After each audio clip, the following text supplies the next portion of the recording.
take every moment grateful that you have the opportunity to take it. What discomforts, what pains do we throw on ourselves because of faulty perspective, because of faulty expectation? I read a quote the other day. It said, "I'll be the first one to tell you to quadruple your expectations for how long you think it will take. It will take your entire life because that's the point of it." What's up, bro? How you doing? I'm good, man. I'm good. I'm alive, right? And that's It's a another blessing. day, right? Gratitude. Yeah, yeah. Yes, Positive yeah. focus. What's your positive focus right now? Oh my goodness, positive focus. Honestly, it's my little one right now. Last night the other day he was really sick, and now he's like up and running, right? And I'm like, it's just, I may have to find what you meant by that, but I just feel like this morning doing what I can, going all in, just to prove to my kids that hey, Dad still got it, right? Mm-hmm. I think that's the one thing I literally woke up this morning thinking about that, right? I How can about echo that. The kids have been sick. They're recovering. yeah, It's just good to see them full of joy and energy and chaos again. And also that's just, thankful for the little things during the craziness that's going on in the world. So, you told me that yesterday. You showed me that gratitude, and I think I would love to highlight that because it was he says, how did you say it? You said take every moment grateful that you have the opportunity to take it. yeah, I'd have to pull it up for the specific quote, but it's like gratitude for the moment, especially the pressure filled moments. Yeah, When you have that, the pressure or what do you say? I'm gonna have to pull that up, but yeah, essentially it yeah, is like being grateful for even the hard moments, right? Like not just when things feel amazing. Um, exactly. Being given the moment, essentially. And I thought that's a blessing because think about it. Like there's other parts of the world they don't have the opportunity like to fall into overemployment, right? To find learn about digital market agencies, to even learn, right? It's like mm-hmm. so for everything that we do, like just being grateful that we can do it, can try Mm-hmm. and can fail, but the fact that we're able to do it and learn something from that, I think, man, that little piece, it really hit me yesterday. So thank you for Ex- sharing that. yeah, no, exactly, man. It's like a lot of perspective shift going on here for me as in regards to what you just said and the hard things and like what discomforts, what pains do we throw on ourselves because of faulty perspective, because of faulty expectations, right? So Yeah, I read a quote the other day. It said, "I'll be the first one to tell you to quadruple your expectations for how long you think it will take. It will take your entire life because that's the point of it." that's a Right? good We get one. so outcome focused. We get so our timeline, and we create this gap, right? The gap in the gains book. Like we need to live more in the gains. Um, we're looking for we're filling this gap, creating anxiety because we're not where we want to be, and we think we want that outcome, when really the reward is becoming better. And the another quote: "The magic is found in the work that you're avoiding, right? The conversation you're avoiding." And we're moving away from discomfort more than we are towards pleasure. A lot of these, you can see how this is all kind of stacking in my mind, and it all kind of falls under the umbrella of discipline, right? Yeah, What is discipline? And I heard a discipline equation that I think makes a lot of sense. We could dig into that, but yeah, a lot there that we can fix just with our perspective, I think. that's so true. I have another quote that when you were mentioning those two, one popped up. It says, most people overestimate what they can do in 1 year, but underestimate what they can accomplish in five. Mm, Right. And it's like that's so true in guilty. 5 years. Like look at your life 5 years ago. Like 5 years ago, I was a welder, right? Making just chum change, right? And now it's like I doubled, tripled that, if anything, right? And it's like that was 5 years ago. And like it makes you think like, dang, you could do a lot. Literally, yeah. It just stacks up more than we can ever imagine. But I think we give up right on the micro because because the macro hasn't arrived yet. And what's Yeah. crazy is you have to carry both those perspectives at the same time, like a worm's eye view and a bird eye view, right? Both in terms of like, hey, where am I going? So you're not caught up in the weeds, and then like down on your tactics, but also on the big picture perspective of life, and then the moment to moment, you only have the moment. So it's kind of like this duality thing. I don't think it's just for the visionaries, that's their superpower, and the operators, that's their superpower. I think as humans, we have to work to carry both, right? It's kind of like that zoom out, That's zoom hard. in. Have you ever Yeah. done that? If you're like, we're like flying in a plane twice in 2 weeks. I'm not a big flyer. I haven't flown a lot. You just see all these, like, even you see other little planes down there getting ready to take off, and it's Yeah. like you could see how it's just like a little toy airplane to God for how big He is. And I'm like, dude, Yeah. we're one little ant down there. Like, Poof. if our problems feel like it's the whole world, but look down there, and it's not to diminish what we're Yeah. going through, but man, it puts it into perspective, and it's actually freeing if you think about it, right? So Yeah. this isn't as big as I think about, or that person is not as concerned about me as I'm worried about their opinion, 100%. No, that's So, so true. I love that, and that's the hard part. Staying in that balance of knowing that, hey, it's not that serious, right? But at the same time, like, it could be serious, right? Like you could go all in, right? And I like that you mentioned that seeing it from the airplane point of view, like things look different from down below, but like it's funny because I've had these moments, most people can relate to this. When you're looking at your own problems, you're so close to it that it's hard to figure out what's next, like what's the right logical next step. But when someone comes in with a problem and it's their world and you look at it from an outside point of view, you said, "Oh, I know what to do. I will go ahead and do that. Go fix that and you'll be good." Right? And it's just funny because you see from it's just being that perspective shift, being the outsider makes you realize, oh, that's all you have to do. But when you're back at home, and you're looking back at your problems only 2 feet away, it's like hmm, hard to see what's the next logical step. So yeah, having easy someone to who can get help you lost back through in that. there, right? Get lost back in the Yeah, weeds. And I it's so think the true. alignment piece is what is often missing. You can have someone tell you what you should be doing, what you should be focusing on, how to do something. But if you're not clear on your why, the alignment, as cliche as it sounds, I mean, Simon Sinek wrote a whole book on this. But you have your big picture whys, but then you also have the why am I doing this? Someone challenged me, why? Ask yourself, why am I attracted to that thing? Why do I keep coming back to that thing? How many 100%. things in our life do you turn to? That doesn't mean it's bad, but I haven't asked, why am I attracted to this? Yeah, Um, and that's like, dude, when you have the alignment, then you can focus on clear priorities, and then you cultivate the discipline because you have a strong why. It's the whole quote: "You with a strong enough why, you can endure anything." Right. So it just kind of had me turning my gears. Like, what have I given up on because I haven't really dug in? Like, why am I doing this? How do I have alignment in how this fits into my life and a life well lived at that? 100%. And you know what's helped me to figure out my why? Um, it's this one actually. I've learned this one from Dan Coe, right? He said, taking a step back and looking at some of the personality tests that you can take for free, right? Grateful that we have the opportunity, the internet to use to understand that. But one time I looked into my it was the Myers-Briggs personality test.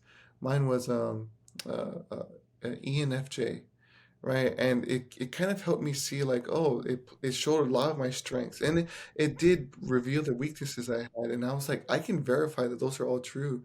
But what I realized was after looking into it some more, I was like, here's it made me it guided me to look at my values, the things I valued most, right?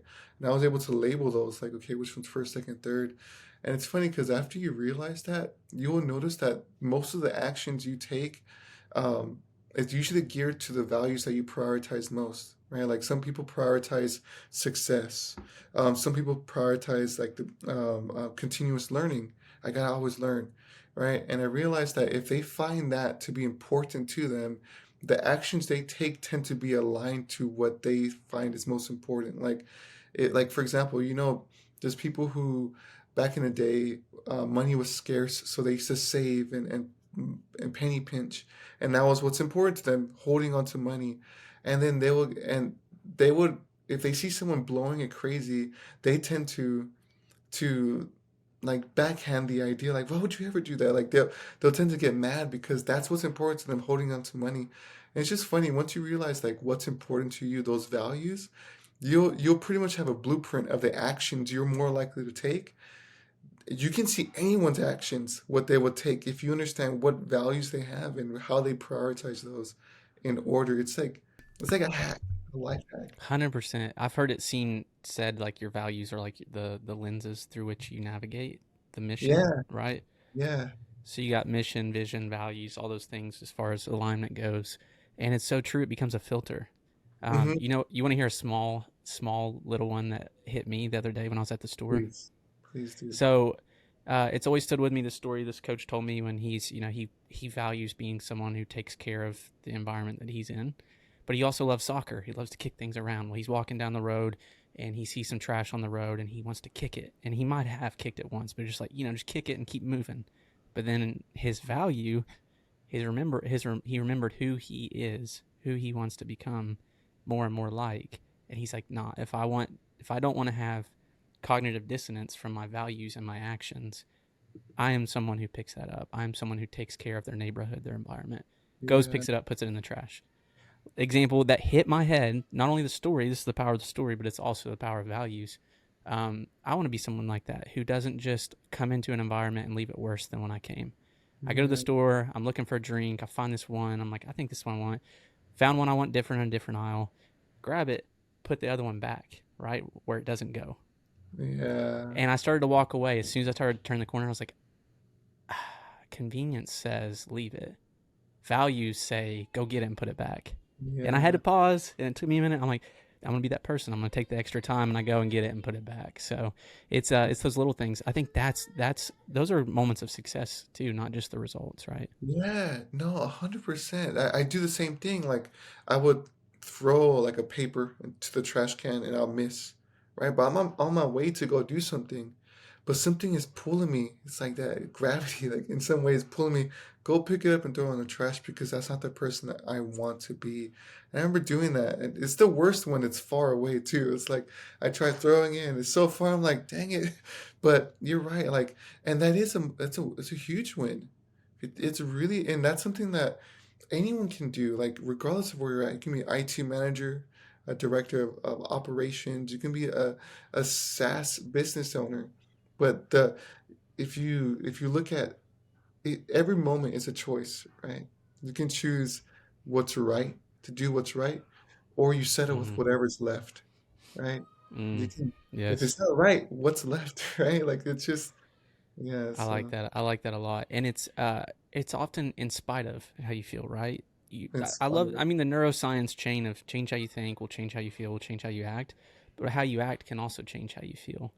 And sometimes Hmm. there's not enough time for the feeling to act, and just because you don't feel it doesn't mean it's not genuine, right? So I think that's part of what I'm trying to press into with the discipline and discomfort is like showing up because you have that strong why, and knowing you'll get like the dopamine's released in the pursuit. It's not Yeah, getting the thing. Like all neuroscience and Andrew Huberman will tell you that.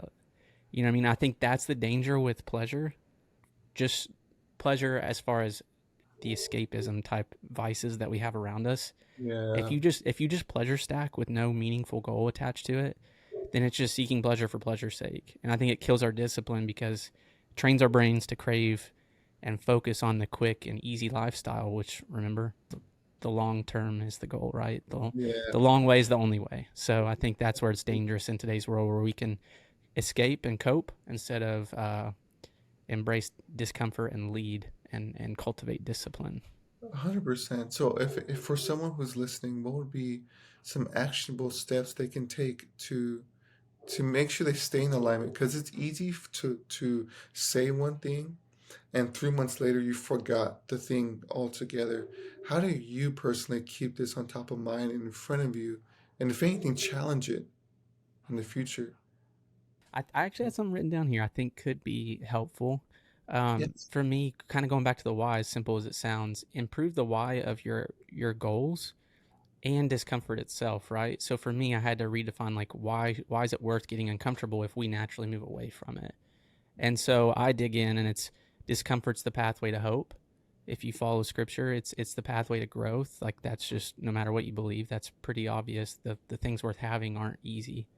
It's Hmm. the pathway to refinement, and pathway to alignment with when you take the action with the values that align with it. It creates alignment, which creates energy and momentum in your life, right? So if you can ask yourself, that can be a simple, journal exercise, or pull out a napkin, start writing it down, right? Pull up your Apple Notes. Yes. And then from there, I think the next step, and I wouldn't add any more because I wouldn't say too many steps, Yeah. Remove the unnecessary discomfort from false expectations, right? The gaps. We put too short of a timeline on it, right? I should be here by now. Those expectations that aren't in line with reality, because your expectations of what things should be is not always reality, right? So reality is always in formation. Um, it's not this static thing, and so we need to realize it takes time, right? It's a journey. So I don't know about you, but I create a lot of discomfort in my own psyche just from false expectations, and I just think expectations are so key in every area of life. So That's so true. that's what I would say. Work on the whys, and try to identify where you have faulty expectations and maybe challenge those. I want to know, and I want to understand what do you mean by the whys? Like in my mind, I'm thinking, okay, why do I do what I do? And I'm like, well, how do I put that into words, right? And in my Mm-hmm. mind, I'm thinking, well, yeah, if you understand your personality type, you can see where your strengths lies and what's important to you. Like for me, I know that I'm someone who loves to help others, but I'm also very organized, right? So maybe I can easily say I'm going to help create a structured sales plan so I can teach others how to make money themselves, right? That way, it's not let me just give them money, feed them a fish, but rather teach them how to fish so they can eat for the Mm-hmm. rest of their life. So for me, that can easily be a why, right? But then again, I'm just thinking out loud. How would you define finding your why? No, I'm glad you asked that because it's a uh, really important question and something that can sound so uh, lofty, I Yeah, guess, right? yeah. So I have three buckets that I think could be helpful to evaluate that from, but also want to share before that a possible discipline equation because we're talking about cultivating discipline by having a strong why. Mm-hmm. I heard Stephen, I forget his last name, Diary of a CEO podcast. His discipline equation is the importance of the goal, your why, right? The importance of the goal. Why is this important? Plus the enjoyment you get in the pursuit of a goal, right? Your desire, maybe, minus the cost of pursuing the goal, your pain, right? The discomfort. You can see there if you don't have a why, like if you're just chasing what, and then the pain comes in, you're going to be a net negative. You're not going to have a positive score for the discipline equation. Does that make sense? So if you have a really strong why, worth, let's just say you give it points, worth 20 points because it's so purposeful and it's in your sweet spot, like you enjoy doing it, you can see why work that fits your skills falls under this. Then you're willing to endure a lot of pain. But if you don't, then you may end up with a positive 15. Like let's go, let's keep going there. So I just thought that was a cool way to kind of think about it, right? Those components. But then if I'm asking why, the importance of the goal, I'd be asking myself, who do I want to become? What do I want to contribute? And what do I want to obtain? Those are three buckets you could build whys around, I think. That's actually in the book, The Power of Discipline. He said that, Yeah. and I'm like, that makes a lot of sense, right? It's the becoming that we talk about. It's putting others into the equation. What do I want to contribute to them? Because that's rewarding, right? It's not just about life's not about us. And Mm-hmm. then what do I want to obtain? Like money's not bad. Like maybe you want to get financial freedom, right? But if you Mm-hmm. just stay in the financial freedom, you can see where you miss out on the other two buckets. So Yeah. I don't know. Is that still too lofty, No, or do you think that's kind of helpful there to kind of the have those first parameters? so what I got initially was what's the big thing you want to accomplish or why is it important to you to accomplish that? So in my case, just to think out loud here, um, I want to help create assets for others, right? So my goal is to it's important to create an asset for like lead generation for others, like we said, so that way they can they can support themselves without relying on Big Brother who wants to support them, right? But also it's a give and take. So I feel like they'll be in a less than situation, meaning that if they're relying on someone else can take that away and they can be stuck there in fear, right? And I don't want them so that's important. I don't want them to live in fear. Then you said do something that you so why is it or is it enjoyable to you? Do you love to do that? I personally I personally like to understand personas of people, so I like researching that because I love dissecting people's brains, right? Like why they what makes them tick. So doing the outbound specifically, like in terms of lead generation, but to understand like why this, what's the values of this person and how to attract them. I like that piece. So if I were to add that up, it's like, okay, so far I'm in a positive zone. Then you said finally ask yourself, um, without the last piece was like removing the negative state, right? Removing, what was that last piece of the equation?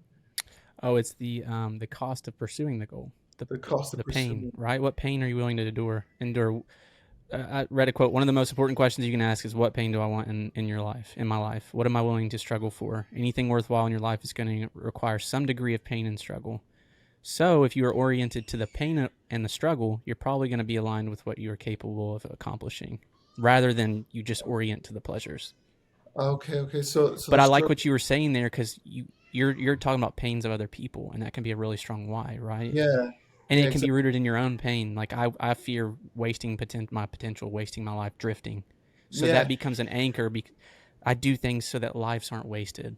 Potential isn't left on the table. People live a life well lived that glorifies God. That's like what drives me in the macro sense. I see, I see. So I think we answered that. I answered that initially, like the when in my first, I guess, bucket when I said I don't want them to live without or be put I guess a serious but also negative situation. So I can easily take that piece toward the end, and meaning that if I take longer to pursue that or complete this, like they're gonna be left without. So that actually makes me feel different just thinking about that. It's like a different shift. Like, oh, now That's I can see awesome. why I have to wake up. I didn't realize that, or I didn't feel that way until you said that. Well, that's amazing to hear. I mean, you can keep it that simple, right? The big Yeah, one, and then make sure the what you're doing, you believe that it contributes to that. It doesn't have to be all these little whys that you have to hold no, on of to, course. but sometimes you can find little, subversions of that or whatever to, like, why am I doing this? There's just levels to this, of all the way down to like a habit or a task or an initiative. You don't have to get that crazy with it. I think having No, that of course. strong overarching and making sure what you're pursuing points to that, right? So Yeah, I'm that glad that's that was a good little live exercise for you a little it bit. was a live exercise without a doubt. So anyone listening to that, they can imagine that. What was the actual term for that? You said the Y equation? Discipline equation. The discipline equation. Also, that means that by me understanding these areas, it's going to keep me in focus, right? To keep me doing the things I need to do. In other words, help me stay disciplined, right? Yep. Your Uh, alignment, right? Alignment is like your why. It's like you could say your manifesto, your yeah, vision, your values, the purpose. Focus to me is those priorities, those areas, those buckets of life, those buildings that you're building. And then discipline is all about the how, right? How do I cultivate yeah, discipline? that is really We cool. all we all you hear everybody say it, dude. Everybody's like they admire discipline or like they preach discipline. It's like it's willingness to do the hard work, the unsexy things that create sexy results, Yeah, right? So I like it. that's why we love sports. We throw jerseys on because that person has discipline, accolades, and celebration from the masses, and all I have to do is put this on, go dogs, and I feel like I'm Uh, a part of it. What did I have to do? Nothing. The guy I showed you the clip of Georgia's head coach preaching this very thing: win the moment, attack the moment, chop the wood, keep showing up. And it's like that's appealing to me, but I got to go apply it. I can't just wear the jersey and be like, yeah, that's who yeah, I am. I got to go do it. So, people get uh, lost in that, right? yeah, But that's a really good point. I like that. knowledge plus application, right? It's the two levers that you need to That's keep really what it pulling. is. Yeah, because Hormozy's like, go apply the thing, but yes, never stop learning. It's both and. yeah, But most of us need more help, the discipline, the part. At yeah, least I do. that's At least I do. So it's definitely an uphill battle, without a doubt. But this is helpful. This is helping me see, like, okay, I can see why I gotta stay in this path because if not, there's a negative effect on the other side, right? So exactly. that's a really, really clean thing. Well, thank you for that. If anything, what I would love to do from these is to create some kind of actionable worksheet, right, that can help you stay reminded. If anything, what's been like thinking out loud here, I've always thought of getting some kind of daily reminder, right? And it don't have to be the same your basic clock reminder or Google Calendar, but rather like imagine if someone like as awesome as The Rock messaged you, right, from his tone of voice saying, "Hey, Here's a reminder to keep you on track because you said this. And then tomorrow it's someone like Gerard Butler. I don't know, but like these little And maybe texts, you've put your goals, maybe you put your intentions on the back on the front end, and yeah, it's tied. It relates to that, and it checks yeah, in. and How's it that? tells you, it checks in like, hey, I've done this. Like Don't if forget we why if you're doing this. Steve Larson did that. He had this council of people that he would visualize in his mind, and he would sit them around a long table, and him being at the end, right? And he would speak to them, and they will remind him from their perspective of their life, right? An example could be Benjamin Franklin, hey, or Thomas Edison when he worked on the light bulb, right? At Mm-hmm. 10,000 tries, he says, "Hey, man, I could have given up at 669, right? But no, you have the light bulb because I went past the 3,000, the 3,000 tries. So how many tries have you done?" Right? And it's like a reminder, like, you said that you were gonna work toward this, and he used that as a way to pull them, like, as long as I don't give up now, I will never lose. That's what Alex Hormozy That's says. it, dude. Keep rolling the Yeah. dice. Eventually, it's gonna hit. So We just stop rolling the dice. that's it. It's exactly it. You stop. Imagine Walls of Jericho if they stopped on the sixth lap. He's like, one more, one more. And I get it. Certain areas, it's like, well, hey, maybe this was I've done enough reps. Now I need to move on to something else. At least keep moving, right? It Yeah, doesn't of mean your course. priorities won't shift. But At man, least right? change You'd rather be the person who left it all on the field, right? I think that's a powerful 100%. perspective. And you could try a different way. If it didn't work, if the outcome, if this approach did not work to the outcome, then try a different approach, but still move toward the same outcome, Yes, right? you just talked about this. You talked about data plus intuition, like your gut, right? You need both. Yeah, yeah, exactly. And I'm like, Go listen to that. we should do something like that. We should have some kind of cool, ChatGPT kind of reminders where it texts you. Like I think that would be fun because I realized for me personally, being able to I guess articulate the words in my from my point of view, giving it to someone else, it pulls me. But for some others, hearing it from an outside perspective to remind them why they're moving toward what they're moving toward, that's enough to get them excited. Maybe Mm. let's see if I already anyone know just exactly how I would build it. I have it right in my head. So yeah. Daniel, either we build it for you, or first person to comment will build it for you. Right? Yeah, I think that's it. The first person to comment will build the entire thing for you, and then you can be the prototype. Do you like Yep. this? There we Is go. it exciting Free of to you? charge. Free of charge. Yeah, we love building this stuff anyway. So whoever's listening to this and they're excited by that, having a constant reminder pulling you toward your why, right? And having your heroes in a way reach out to you on a constant, cadence. Hey, have you done this? You said you're going to move toward this. How far are you now? Right? And then they can plug in what they've tried so you feel it. You're like, oh, you've messed up here. Like, for example, I know Henry Ford, he wanted for when the war was going on, he couldn't afford or he wasn't able to get the supplies needed. Rather than giving up, he actually started going toward the areas where there were scraps from the war, and he will pick up those scraps and use that to build his vehicles, right? Like the idea of like him going out to like these dead zones, right, where war happened, and he would use those materials to then build his stuff. He became a real life vulture in a way, benefiting from the I guess the troubles of war. And if you think about it out loud, that sounds kind of vicious, but he did what he had to do, especially with what was given to him in that moment. He had nothing else but to live off the scraps. And look at him today, right? He's dead now, but still, like his brand lives on, right? He didn't focus on resources. He focused on resourcefulness. Right? Resourcefulness. Turn pain into a privilege. Right? And These exactly. themes I'm seeing. Right? You don't like. I mean, some people call it abundance mindset too, a growth mindset. It's like, dude, like when you see it, when my mind can hold on to this perspective of like I don't have to hit a certain result before I can keep growing. It's just a game changer. It It's the is. It's 1% better from James Clear, right? Just 1%. We see keep this. moving. We're hearing this. But There's so many different things. Yeah, that I never thought of.